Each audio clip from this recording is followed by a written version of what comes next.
আসসালামু আলাইকুম। আজকে কথা বলো প্রান্তিক পর্যায়ে আসলে এখন নতুন করে অনেকে মানে ফার্মিং এগ্রোতে আসতে চাচ্ছেন, এগ্রো বা ফার্মিং এই বিষয়গুলোতে মানে এই সাবজেক্টটাতে আসতে চাচ্ছেন। আসলে এই সাবজেক্টটাতে আসেন আমি যদি আপনার নতুন আরও 500 উদ্যোক্তা যদি এখানে আসে, এখানে আমি বা অন্য যারা করতেছে কারোরই লস নাই। কিন্তু বেসিক্যালি বিষয়টা হচ্ছে আপনারা যারা আসতে চাচ্ছেন এখানে আসার আগে কিছু বাধ্যবাধকতা বা কিছু বিষয় জানা আপনাদের বা আমরা যারা নতুন আছেন তাদের জন্য জানাটা এটা জরুরি। কেননা আপনি ধরেন একটা ইউটিউবে দেখছেন যে প্রথম 2টি গরু থেকে তারপর 100 গরু 200 গরু, আসলে এগুলো দেখে ইউটিউব ফেসবুকে ভিডিও দেখে খামার করা একেবারে সহজ। কিন্তু ইনটা আপনাদের 1 বছর 2 বছর পরে তখন আপনি বুঝতে পারবেন দিন শেষে যে আসলে কি আপনার লাভ হচ্ছে না লস হচ্ছে, বা আপনি কি বড় ক্ষতির মধ্যে আপনি আছেন। তো আসলে বেসিক্যালি এখানে এই সেক্টরটাতে আসার আগে আপনাকে অবশ্যই ভাবতে হবে, অবশ্যই ভাবতে হবে, অবশ্যই ভাবতে হবে। আমি বলি কি মিনিমাম 3বার ভাববেন তারপরে সিদ্ধান্ত নেবেন। ধরেন আপনি ম্যাক্সিমামই দেখতেছি যারা প্রবাসী আছেন আপনারা অনেক কষ্ট করে টাকা পয়সা ইনকাম করেন, কিন্তু আসলে ওই যে ইউটিউবের এই মানে কি বলে খুবই উদ্দেশ্যপ্রণীত কিছু ইউটিউবার আছে, তারা ভিডিও করে ওদেরকে এমনভাবে টাইটেল দেয় মনে করে যে আসলে গরু পালন করে খুব বেশি কোটিপতি হয়ে যায়। এতটা সোজা না। প্রান্তিক পর্যায়ে আপনি গরু পালন করে খুব বেশি কোটিপতি হয়ে যাবেন রাতারাতি, এটা আমার এই ছোট্ট ক্ষুদ্র জ্ঞানে মনে হয় না যেটা সম্ভব। আপনি গরু পালন করবেন আর কোটিপতি হয়ে যাবেন, এত সোজা না। এখানে গরু পালন করতে হলে আপনাকে কি বলে যে লেবার যেই টাইপের তার চেয়েও বেশি আরও পরিশ্রম করতে হবে। এখানে গরু পালন করতে হলে আপনাকে ট্রেনিং নিতে হবে, আপনার বেসিক যেই বিষয়গুলো আছে সেগুলো আপনার দক্ষতা অর্জন করতে হবে।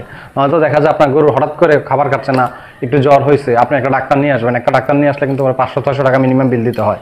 তো 500-600 টাকা বিল দিয়ে ওষুধ কিনে ওকে আপনি গরু পালন করে আপনি কয় টাকা লাভ করতে পারবেন? আপনি যত বড় খামারি হন না কেন, যদি আপনি মানে পূর্ব কোনো অভিজ্ঞতা না থাকে, আপনি এই সেক্টরে টিকাটা খুবই কঠিন হবে। তার জন্য আমি বলতে চাই যারা আপনারা করতে চান বেসিক্যালি প্রথমত পারিবারিকভাবে 1টা কি 2টা বা সর্বোচ্চ 3টা গরু দিয়ে আপনারা দেখেন, এটা লালন পালন করে দেখেন এটাতে আসলে কি আছে বা কি নেই।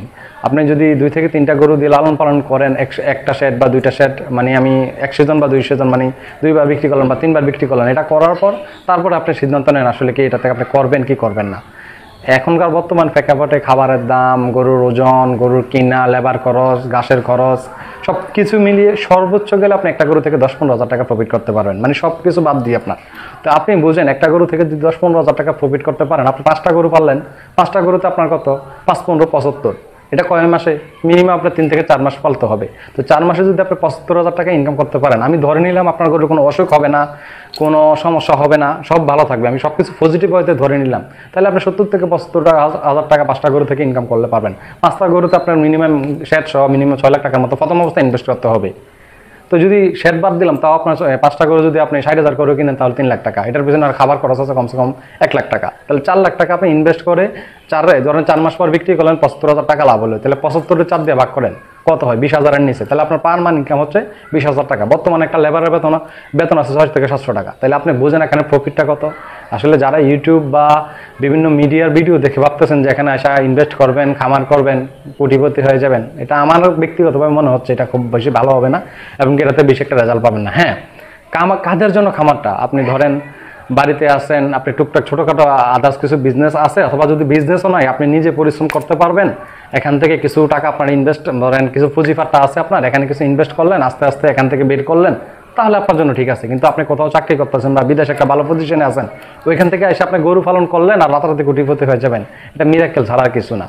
হ্যাঁ, আপনি একটা সময় যখন ঠিক আছে আপনার মোটামুটি এজ হয়ে গেছে, আপনার একটা হয়ে গেছে, আপনার অবসর সময় কাটতেছেন, আপনি এটাতে ব্যবসাটা করতেছেন টুকটাক করে, ব্যবসার পাশাপাশি এটা করতেছেন, তাহলে করতে পারেন। আবার অনেকে যারা একবার নতুন উদ্যোক্তা, যে অনেকের আসলে পুঁজিপাটার অভাব নাই, তারা করতেছে, কিন্তু দিন শেষে দেখেন কয়জনে বা লাভ করতে পারতেছে। আসলে এতটা সোজা না, যতটা সোজা আমরা ভাবি যে এখানে লাভ, এতটা সোজা না। তো যারাই করতে চাচ্ছেন আসলে ভেবেচিন্তে করেন, আশা করি ভেবেচিন্তে করলে বিপদে পড়বেন না, আদারওয়াইজ বিপদে পড়তে পারেন। তবে ভালো থাকেন, সুস্থ থাকেন, আসসালামু আলাইকুম।